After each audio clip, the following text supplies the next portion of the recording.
देश बदल रहा है, प्रगति के पथ पर तेजी से आगे बढ़ रहा है, साथ ही परिवर्तन की लहर भी दौड़ चुकी है। ऐसे में तमाम लोग सिर्फ सिस्टम को गालियां देना पसंद करते हैं। यूँ कहिए कि जब बात देश की आती है तो अधिकांश लोगों की सोच नकारात्मक होती है।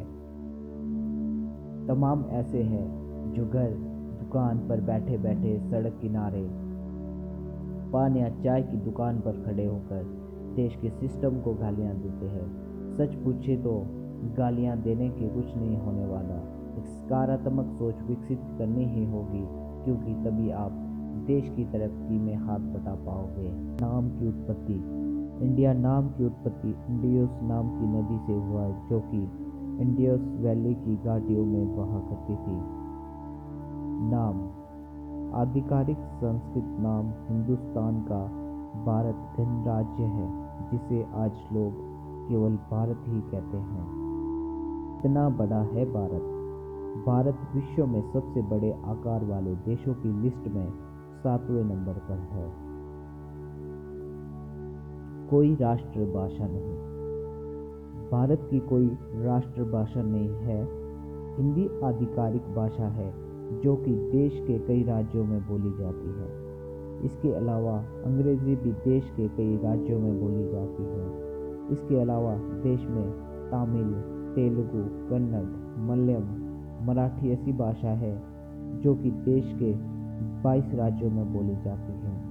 भारत में 1652 बोलियां और भाषाओं का प्रयोग किया जाता है।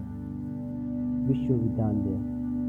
700 ईसा पूर्व में भारत का प्रथम विश्वविद्यालय तक्षशिला खुला था, जिसमें से पढ़े हुए हजारों छात्रों ने विश्व के कोने कोने में देश की खुशबू फैलाई। सबसे बड़ी डाक व्यवस्था। विश्व की सबसे बड़ी डाक व्यवस्था केवल भारत के पास ही है। वाराणसी। देश की पवित्र नगरी वाराणसी विश्व का सबसे पुराना शहर है। आगरा का ताजमहल। आगरा का ताजमहल विश्व के 7 अजूबों में से एक है, जिसे कि मुगल शासक शाहजहां ने अपनी पत्नी मुमताज की याद में बनवाया था। हीरा। साल 1986 तक भारत अकेला विश्व का देश था जहां आधिकारिक रूप से हीरा पाया जाता था। सबसे पुरानी सभ्यता। भारत की सभ्यता विश्व में सबसे पुरानी है, यहाँ तक कि विश्व के कई प्राचीनतम स्थान और इमारतें भारत में है। भारत के प्राचीन साम्राज्य मिस्र और मेसोपोटामिया से भी पहले के हैं। सबसे पहला मकबरा। दुनिया में शायद कुछ लोगों को पता होगा कि दुनिया में सबसे पहला मकबरा भारत में ही बनाया गया था।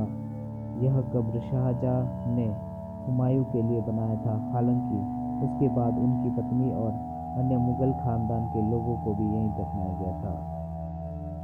धार्मिक संग्रह। हर 12 साल के बाद इलाहाबाद में कुंभ मेले का आयोजन होता है। कुंभ मेला दुनिया का एक ऐसा एकमात्र मेला है जहां धर्म के नाम पर सबसे ज़्यादा लोग आते हैं।